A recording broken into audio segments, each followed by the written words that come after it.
காலையில் என்ன நடக்குது சொல்லிவிட்டு நாம் ஜெபம் முடிக்கலாம். வாசிங்க மத்தேயு சுவிசேஷம் 28ஆம் அதிகாரம் 1-2 வசனங்களை வாசிங்க.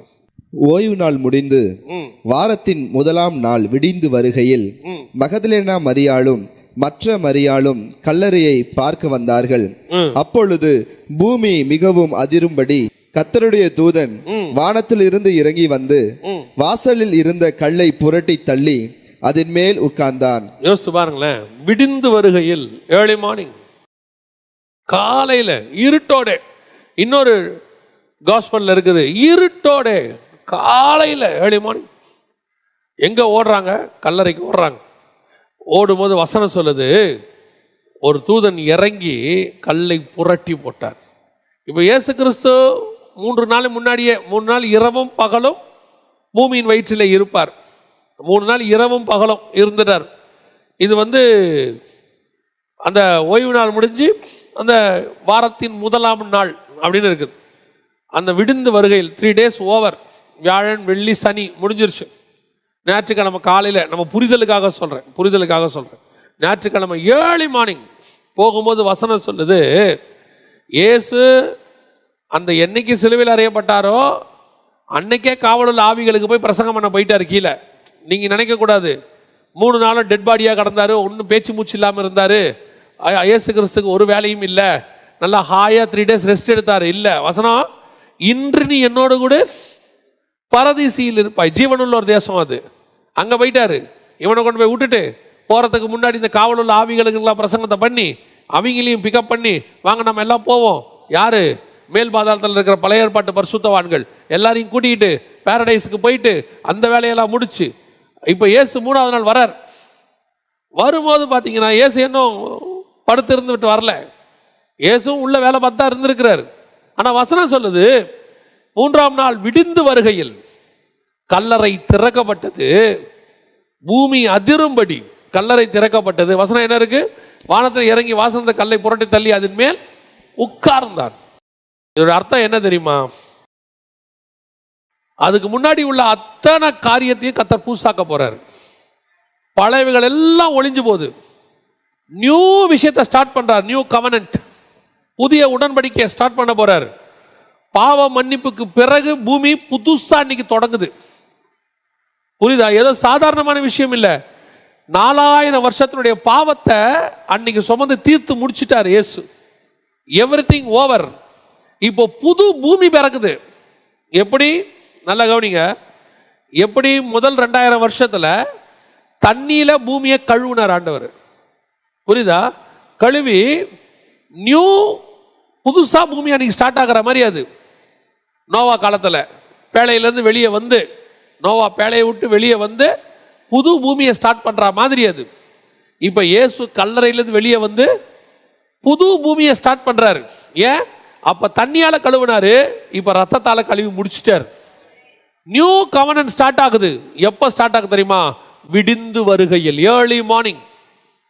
முதல்ல வாசிச்சோம், காலையில் வரும்போது ஆதாம் உடன்படிக்கையை மீறினான். அந்த உடன்படிக்கையை ஆண்டவர் மன்னித்து அவனை அழிக்காம வச்சுக்கிட்டார். ஆனா இங்க அதிகாலை விடிந்து வருகையில், அதே குளிர்ச்சியான வேளையில் அவன் மீறின உடன்படிக்கையை கர்த்தர் புதிதாக்கி விட்டார். நியூ கவர்னன்ட். இவர் தான் 2ஆம் ஆதாம். புரியுதா? அவன் தோட்டத்திலிருந்து செஞ்ச தப்ப இவர் கெத்சமனே தோட்டத்திலிருந்து கல்வாரிக்கு போய் புதுசாக்குறார். விடிந்து வருகையில் நியூ கவர்னன்ட், புது பூமி கர்த்தர் புதிதாக்கி நம்ம கையில கொடுத்தார். அதுக்கு முன்னாடி இருந்தது வேறு, அதுக்கப்புறம் இருக்கிறது வேறு. அந்த செப்பரேஷனை குறிக்கிறதா விடிந்து வருகையில். உங்களுக்கும் எனக்கும் ஆண்டவர் அப்படிதான் ஒவ்வொரு நாள் காலையிலையும் புதிதான காரியத்தை வச்சிருக்கிறார். காலை தோறும் அவருடைய கிருபை, அதுதான் புது கவர்னன்ட். காலையில ஓபன் ஆச்சு புது கிருபை. இது வரைக்கும் இருந்த காலை அல்ல, இது வேறு விதமான காலை. இந்த காலையில கர்த்தருடைய பழைய மரணத்தை ஒழிச்சிட்டார், உன் பழைய பாவத்தை ஒழிச்சிட்டார், உன்னுடைய சாபங்களை ஒழிச்சிட்டாரு, உன்னுடைய கட்டுகளை ஒழிச்சிட்டாரு. இப்போ எல்லாமே புதுசு, நியூ. அது எப்போ கிடைக்கும் தெரியுமா? காலையில தான் கிடைக்கும்.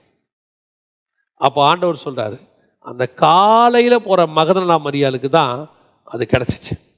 பாருங்க, பேதுரு அப்போஸ்தலர், யோவான் அப்போஸ்தலர், 11 அப்போஸ்தலர் எல்லாரும் சொல்லுவாங்க, கர்த்தர் யாருக்கு தரிசனமானார்? முதல்ல மகதலேனா மரியாளுக்கு தரிசனமானார்.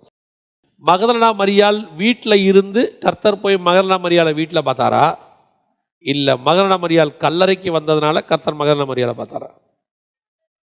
கல்லறைக்கு வந்ததுனால அவர் முதல் தரிசனம் மகதலேனா மரியாளுக்கு கொடுக்கணுங்கிறதல்ல, முதல்ல பார்க்க வந்தது அதனால தான் அவரை பார்த்தா. இப்ப மகதலேனா மரியாளுக்கு முதல்ல காலங்கத்தால பேதுரு வந்திருந்தா, அப்ப கர்த்தருடைய நோக்கம் மகதலேனா மரியாளுக்கு தான் கொடுக்கணும் இல்ல, கர்த்தருடைய நோக்கம் யார் என்னை காலையில் தேடி வருகிறானோ அவனுக்கு தான் என் முதல் தரிசனம். அது காட்ஸ் பிளான். மகதலேனா மரியாள் என்பது ஒரு சபை, ஸ்திரீக்கு அடையாளம். எந்த சபை காலைதோறும் காத்திருக்கிறதோ அந்த சபை கர்த்தரை காலையிலே பார்க்கும். காத்திருக்கிற சபை விடிந்து வருகையில், ஏர்லி மார்னிங். இயேசு உயிர்த்தெழுந்தாரா இல்லையா தெரியாது. இப்ப நாங்க வந்தது செத்த உடம்புக்கு சுகந்த வர்க்கத்தை போடத்தான் வந்தோம். நாங்க வந்தது பழசா ஏதாவது ஒன்று கிடைக்கும் தான் வந்தோம். நாங்க வந்தது இன்னும் பெருசா எதிர்பார்த்து வரல. ஆனா நாங்க வந்த நேரம் புதுசு கிடைக்கிற நேரம். அதுதான் காலைதோறும் அவருடைய கிருபை புதிதாக இருக்கிறது. நீ காத்துங்களேன், உன் அறிவுக்கு எட்டாத எத்தனையோ காரியத்தை கர்த்தர் காலையில் செய்வார். நான் ஒரு காரியத்தை சொல்லிவிட்டு முடிக்க விரும்புகிறேன். இது நெகட்டிவ் பேரபிள் மாதிரி, நெகட்டிவ் எக்ஸாம்பிள் மாதிரி, சரியா? அதாவது ஆண்டவர் சில நேரத்தில் என்ன சொல்லுவார் பைபிளில், புளித்த மாவுக்கு சமானமாய் பரலோக ராஜ்யம் இருக்கிறது என்பார். புளித்த மாவுங்கிறது பரிசேயர் சதுசேயருடைய கள்ள உபதேசம். அதை ஏன் பரலோக ராஜ்யத்துக்கு கம்பேர் பண்ணுறாரு அப்படின்னா, எப்படி இந்த புளித்த மாவு மற்ற மாவெல்லாம் மாற்றுமோ அந்த மாதிரி ஒரு கள்ள உபதேசம் எப்படி ஒரு மனுஷனை மாற்றுமோ அந்த மாதிரி பரலோகம் அதை விட வேகமாக செய்யுங்கிறாரு. கம்பேரிசன் அந்த மாதிரி தான் இப்போ நான் உங்களுக்கு சொல்கிறேன். நாம் காலை தூரம் காத்திருந்தா கர்த்தருடைய கிருபை புதுசாக இருக்குன்னு சொல்கிறோம்ல, புதுசு புதுசான காரியம் கிடைக்குதுன்னு சொல்கிறோம்ல. இந்தியாவிலே ஒரு பெரிய பிஸ்னஸ் மேன் இருக்கிறார், நம்பர் 1ன்னு வச்சுக்கோங்களேன். இன்றைக்கி நம்பர் 1 or 2ல் இருக்கிறார். அந்த மனுஷனை பற்றி சமீபத்தில் பேசிகிட்டு இருக்கும்போது, காலையில் அந்த மனுஷன் கூப்பிடுவாரான் 3 மணிக்கு 4 மணிக்கு. அந்த ஆள் ஏன் காலையில் எழுந்திரிக்கிறான்? முதல்ல நாம் காலையில் கர்த்தரை சந்திக்க எழுந்திரிக்கிறோம், கரெக்ட் தானே? ஏன்னா நமக்கு காலையில் கர்த்தருடைய கிருபை இருக்குது, கர்த்தர் காலையில் வராரு, நம்ம தப்பு பண்ணால் மன்னிக்கிறாரு, நியாய தீர்ப்பில் பாதுகாக்கிறாரு, உடன்படிக்கையை புதுப்பிக்கிறாரு, அதனால நம்ம காலையில் எழுந்திரிக்கிறோம். நியாயம், நமக்கு ஒரு ரீசன் இருக்குது. இது எதுவுமே யாருக்கு இல்லை? அவனுக்கு இல்லை, அந்த ஒரு பிஸ்னஸ் மேனுக்கு கிடையாது. ஆனால் அந்த மனுஷன் என்ன செய்கிறாரு?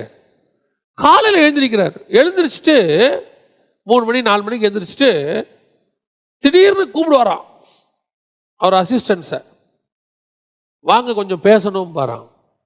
இப்போ அசிஸ்டன்ஸ் எல்லாம் எத்தனை மணிக்கு போகணும்? ரெடி பண்ணி போய் நிற்கணும். அவர் கூப்பிட்ட உடனே 1/2 hourக்குள்ளே போயிடணும். 3 மணி 4 மணிக்கு உட்காந்து பேசிகிட்டு இருப்பாங்க டீ குடிச்சிட்டு. யோசித்து பாருங்க, ஒரு உலக பிரகாரமாக காலையில் எழுந்திரிச்சு அந்த குளிர்ச்சியான நிலையில் அந்த மெடிடேட் பண்ணுற நேரத்தில் ஒருத்தங்க உட்காந்து தன் வேலையை பற்றி சிந்திக்கும் போது அவன் இந்தியாவிலே நம்பர் 1 மாறிடுறான். நம்ம சும்மா சாதாரணமாக பிள்ளைகளை சொல்லுவோம், நீங்கள் பார்த்துருக்கீங்களா? காலையில் படிடா. முந்திலாம் சொல்லுவாங்க, நம்ம ஸ்கூலில் சொல்லி கொடுப்பாங்க, காலை எழுந்தவுடன் படிப்பு. ஏன்னா அந்த நேரத்தில் நீ படிக்கும் போது அது மனசில் என்ன செய்யுது? லைஃப்பில் பதிஞ்சிரும், அப்படியே இருதயத்தில் பதிஞ்சிரும். அதுக்கு தான் அந்த ஏர்லி மார்னிங். இவங்கெல்லாம் ஸ்பிரிச்சுவலாக எழுந்திரிக்கல, இவங்கெல்லாம் ஃபிசிக்கலி ப்ராக்டிக்கல் லைஃபுக்காக அதை யூஸ் பண்ணுறாங்க. அந்த கால வேலையை நீங்களும் நானும் ஸ்பிரிச்சுவலி யூஸ் பண்ணால் எப்படி இருக்கும் பாருங்க. அவன் இந்தியாவையே பிடிக்கிறான்னா நீங்கள் நானும் உலகத்தையே பிடிக்க முடியும். ஸ்பிரிச்சுவலி சொல்கிறேன் பாருங்க. தொழுமரத்தில் கையும் காலையும் கட்டி ஒருத்தனை போட்டாங்க. வசனம் சொல்லுது, அவன் படுத்து தூங்கலை, அவன் காயத்தை நம்ம என்ன பண்ணல, மேன்மைப்படுத்தலை. அவன் அடித்தாங்க பிடிச்சாங்க, அவன் ஜெயிலில் போயிட்டு என்ன பண்ணுறான் தெரியுமா? பாட்டு பாடிக்கிட்டு இருக்கிறான். அவன் பாருங்க பாட்டு பாடிக்கிட்டு இருக்கான், தூங்கலை.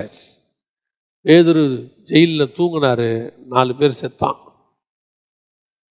அவர் ஜெயிலை விட்டு போனவொடனே என்ன ஆயிடுச்சு? 4 பேர் செத்தான். பிடிச்சி என்ன பண்ணிட்டாங்க? அவனை கொலை பண்ணிட்டாங்க.